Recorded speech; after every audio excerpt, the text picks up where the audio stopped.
Hello everyone, welcome to Basics of Mechanical Engineering 2 Week 2 Answers in NPTEL 2025. Let us see the first question. Glass is an example of option A single crystal solid, option B polycrystal solid, option C amorphous solid, option D all of these. The correct answer is option C amorphous solid. Let us see the explanation. Glass is an example of an amorphous solid, an insulator and a transparent material, which means it does not have a definite crystalline structure or form. Amorphous solids lack the long-range order of crystalline solids and therefore lack distinct melting points and elasticity. So the correct answer is option C, amorphous solid. Question number 2. Dash has the ordered arrangement of ions and molecules. Option A, crystalline solid. Option B, non-crystalline solid. Option C, amorphous solid. Option D, all of these.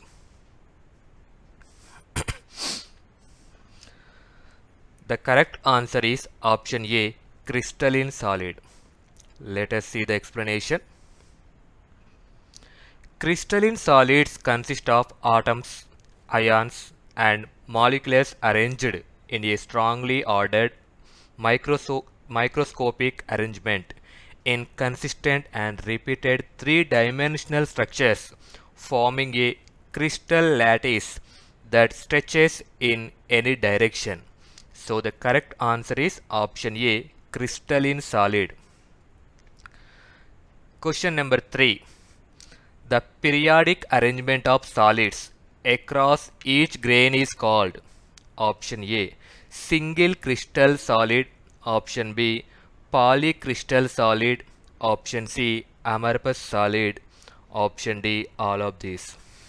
Let us see the explanation. The correct answer is option B, polycrystal solid. Let us see the explanation. The periodic arrangement of atoms in a solid is called the crystal structure.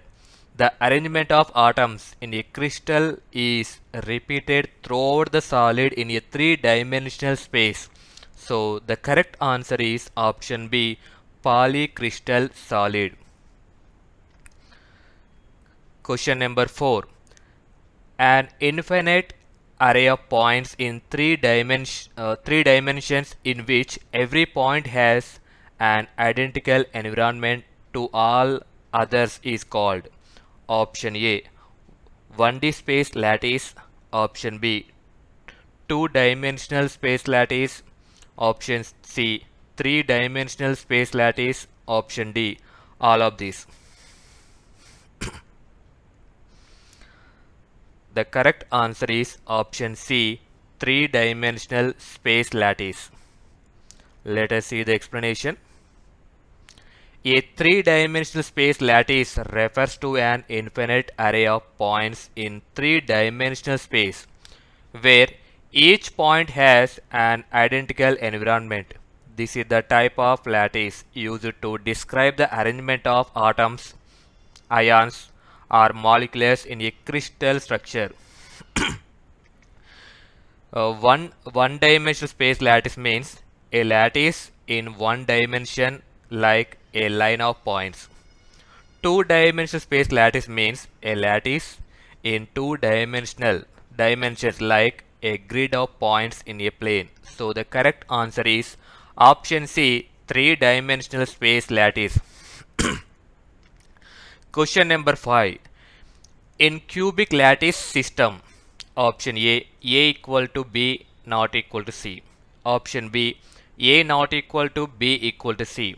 Option C, A not equal to B not equal to C. Option D, A equal to B equal to C. The correct answer is option D, A equal to B equal to C. Let us see the explanation. You can see this figure. This is the simple cubic crystal structure. Here, in the simple cubic lattice, three dimensions, three parameters, that is A equal to B equal to C. So the correct answer is option D, that is A equal to B equal to C. Question number 6. Gold has a gold has dash crystal structure. Option A, body centered cubic. Option B, face centered cubic. Option C, simple cubic. Option D, hexagonal closed packed. The correct answer is option B, face centered cubic. Let us see the explanation.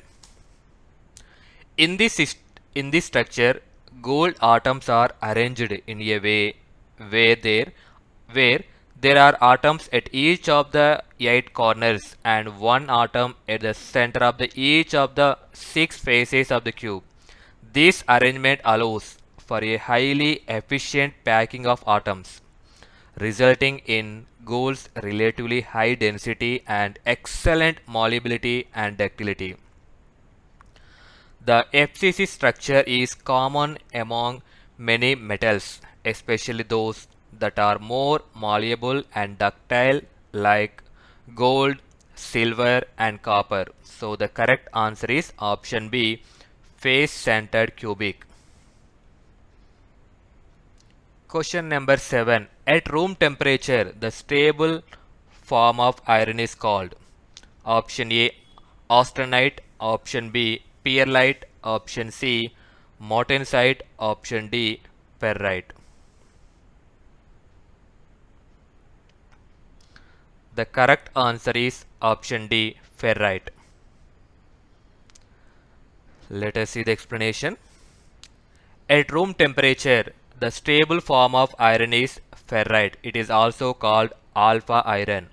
It has a body-centered cubic crystal structure and is the most stable phase of iron at room temperatures below 912 degrees. Here I am telling remaining 3 options. Austenite, that is also called gamma iron. This is the form of iron that is stable at high temperatures above 912 degrees with a face-centered cubic structure. Next one, perlite. This is a mixture of ferrite and cementite, that is Fe3C, and forms at slower cooling rates. The option C, third one, martensite. This is a hard, brittle phase of iron that forms when austenite is rapidly cooled or quenched. So the correct answer is option D, ferrite. Question number 8. Perlite is a mixture of option A, iron. Option B, copper plus zinc. Option C, carbon plus cobalt. Option D, alpha phase plus Fe3C.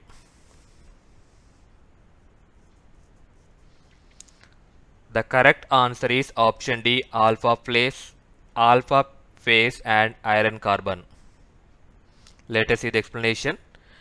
Perlite is a mixture of ferrite, this is also called alpha phase, and cementite, that is iron carbide Fe3C, and forms at slower cooling rates. So the correct answer is option D, alpha phase plus cementite.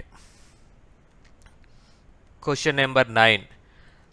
Annealing helps in the following.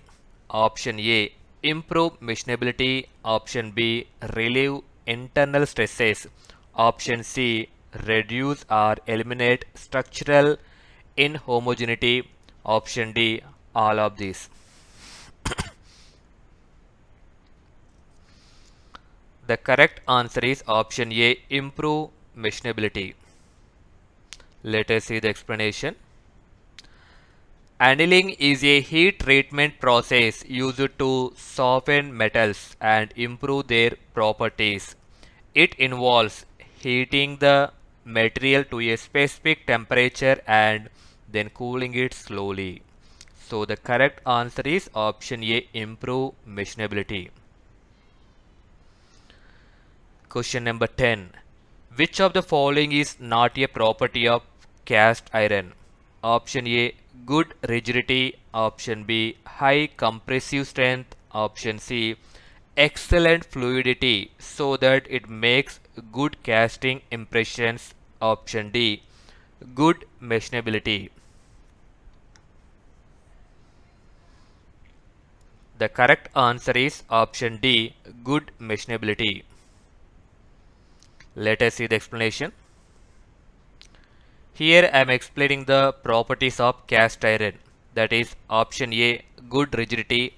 Cast iron is known for its stiffness and rigidity, making it ideal for structural components.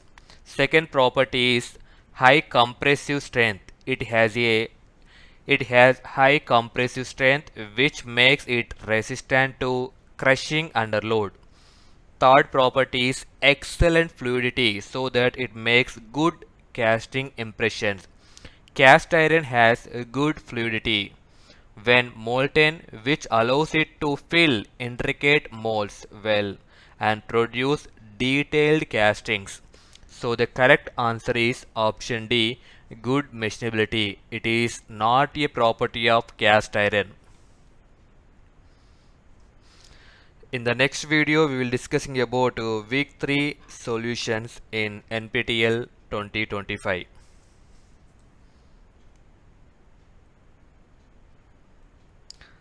Thank you for watching. Please do like and subscribe my channel for more updates.